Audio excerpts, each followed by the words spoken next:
बिस्मिल्लाहिर्रहमानिर्रहीम। अस्सलाम वालेकुम। मैं जलील खान कुलाची, आप मेरे यूट्यूब चैनल देख रहे हैं। हुजूर वाला पाकिस्तान के सियासी मंजरनामे में कुछ इंतहाई अहम तरीन चीज़ें जो कि आप तक पहुँचानी है।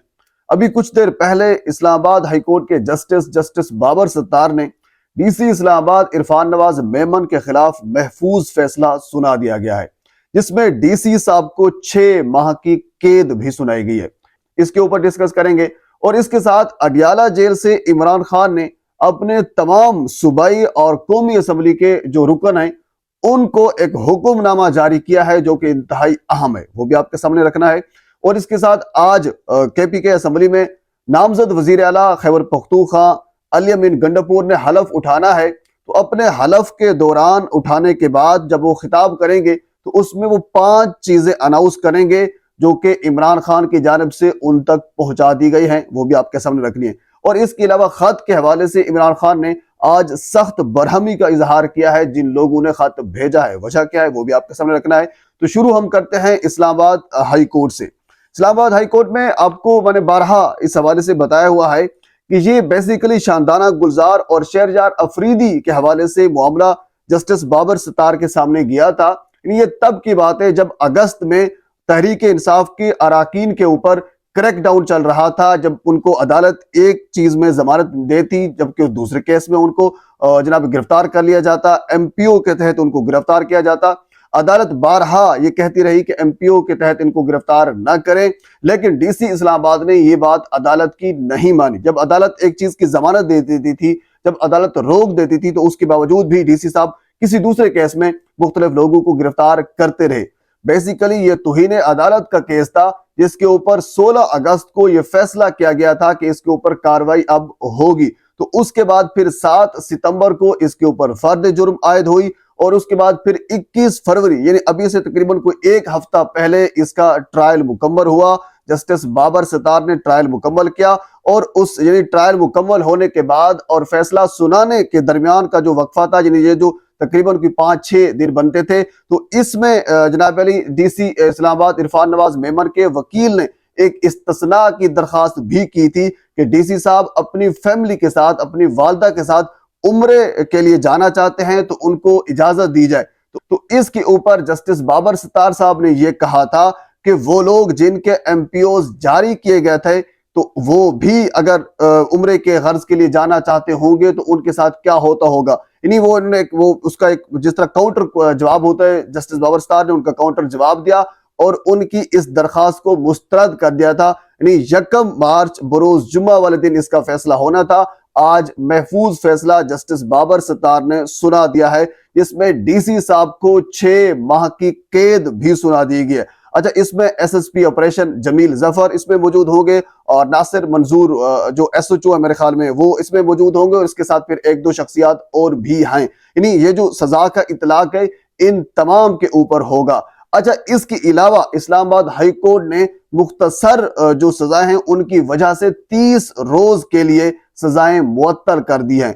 अब इसमें क्या स्ट्रेटेजी है, इसमें क्या साइंस है, एक छोटी सी मिसाल मैं आपको देना चाहता हूं। बेसिकली रियासत ये चाहती है कि कोई भी कानून से बालातर नहीं है, जो भी बंदा हो कम से कम उसको कानून के कटहरे में लाकर खड़ा किया जाए और उसने जो जुर्म किया है उसको ये बताया जाए कि आपने ये जुर्म किया और इसकी सजा भी है। लेकिन कुछ वजूहात होती है जिसकी वजह से सजा मुख्तसर भी हो जाती है, लेकिन जब इसका रिटर्न फैसला आएगा तो इसमें मजीद चीजें हमारे सामने आएंगी।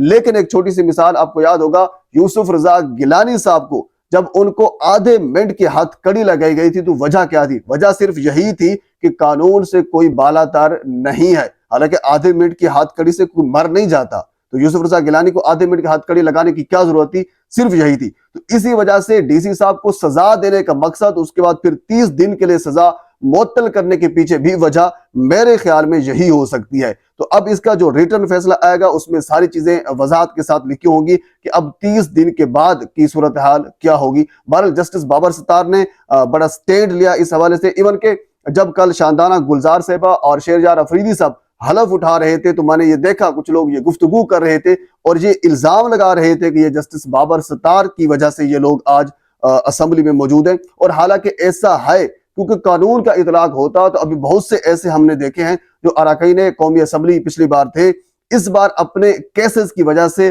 کریک ڈاؤن کی وجہ سے وہ آج اسمبلی میں نہیں پہنچ پائے۔ بہرحال یہ ایک انتہائی اہم ترین ڈیولپمنٹ ہے جسٹس بابر ستار اسلام آباد ہائی کورٹ سے جو آج صبح صبح ہمارے سامنے آئی ہے۔ اب ہم تھوڑا سا آگے چلتے ہیں۔ اڈیالہ جیل سے جب کل کچھ وکلاء نے عمران خان سے ملاقات کی تو اس ملاقات میں عمران خان نے ذرائع سے ہمیں یہ پتہ چلا ہے کہ کچھ احکامات جاری کیے ہیں، چاہے وہ ارکان صوبائی اسمبلی ہیں یا پھر قومی اسمبلی ہیں، تمام کے لیے یہ احکامات ہیں۔ یہ حکم عمران خان کا حکم یہ ہے کہ آپ نے کسی بھی لیگی رکن سے آپ نے مصافحہ نہیں کرنا، ان سے بات چیت نہیں کرنی، ہاتھ نہیں ملانا، بالکل آپ کو سختی سے منع ہے۔ اور ساتھ خان صاحب نے یہ ٹاسک دیا ہے کچھ لوگوں کو کہ آپ نے نظر رکھنی ہے کون سے ہمارے خان صاحب کے نام پر منتخب ہونے والے ایم این ایز اور ایم پی ایز میں سے کون سے ایسے لوگ ہیں جو لیگی کارکنوں کے ساتھ مل کر گپ شپ کرتے ہیں یا ان سے ملاقات کرتے ہیں، چاہے وہ سریعام ملاقات کرتے ہیں یا چھپ کر ملاقات کرتے ہیں، تو اس کی ہرگز اجازت نہیں ہے۔ اگر کوئی کرتا ہے تو خان صاحب نے یہ کہا کہ مجھے آگاہ کریں، یہ ایک حکم نامہ۔ اور اس کے علاوہ آج علی امین گنڈاپور نے خیبر پختونخوا اسمبلی میں آج اپنا حلف اٹھانا ہے، ہو سکتا ہے جب تک ویڈیو آپ تک پہنچے وہ حلف اٹھا بھی چکے ہوں، لیکن خان صاحب نے میرے ذرائع سے مجھے پتا چلا ہے کہ 5 چیزیں بتائی ہیں، علی امین گنڈاپور تک وہ پہنچا دی گئی ہیں کہ آپ نے اپنے پہلے خطاب کے دوران وہ 5 چیزیں اناؤنس کرنی ہیں۔ بڑی اہم ترین چیزیں ہیں کیونکہ سورس کا خیال رکھنا ہوتا ہے، لیکن وہ اب علی امین گنڈاپور جب خطاب کریں گے تو وہ سامنے آ جائیں گی، لیکن اتنا میں آپ کو بتا سکتا ہوں کہ 5 چیزیں انتہائی اہم ہیں۔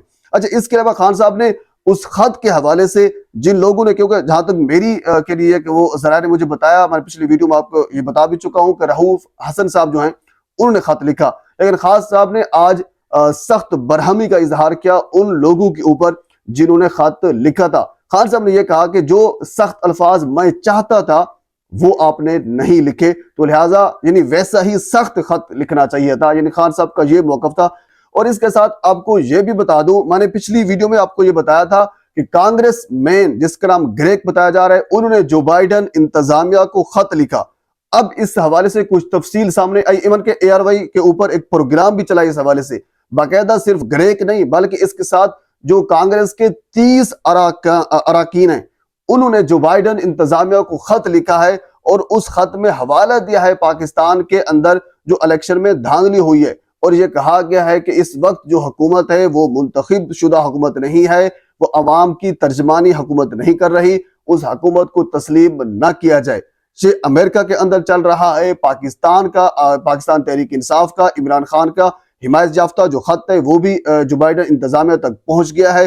اب اس حوالے سے بہت سی چیزیں جو ہیں وہ اگلے دنوں میں واضح ہو جائے گی۔ اچھا، اس کے علاوہ آج عمران خان نے ایک اور حکم بھی دیا ہے، انہیں یہ کہا ہے کہ چند دنوں میں ایک پٹیشن سپریم کورٹ میں دائر کریں، اور اس حوالے سے کیونکہ آپ کے پاس جو بھی ٹھوس شواہد ہیں دھاندلی کے وہ سارے کے سارے اکٹھے کریں۔ اس حوالے سے خان صاحب نے ٹاسک دے دیا ہے، اکٹھے کر کے فارم 45 کی صورت میں ہو یا کسی ویڈیو آڈیو کسی چیز کی صورت میں بھی ہو، آپ نے تمام تر وہ شواہد اکٹھے کر کے سپریم کورٹ میں پٹیشن دائر کرنی ہے، اور ساتھ آپ نے یہ اس میں شرط رکھنی ہے کہ اس بینچ کے اندر جسٹس قاضی فائز عیسیٰ صاحب نہ بیٹھے۔ اور آج بھی عمران خان نے گزشتہ رات کی بات ہو رہی ہے، خان صاحب نے جو الیکشن میں دھاندلی کا ذمہ دار چیف الیکشن کمشنر اور جسٹس قاضی فائز عیسیٰ صاحب کو ٹھہرایا ہے، کیونکہ خان صاحب نے یہ کہا ہے کہ جب آپ ایک ٹھوس شواہد کی بنیاد پر پٹیشن دائر کریں گے سپریم کورٹ میں، اور پھر اس پٹیشن کو، اس درخواست کو آپ نے انٹرنیشنل میڈیا کو بھی دینی ہے اور خصوصاً ان ممالک کو بھی بھجوانی ہے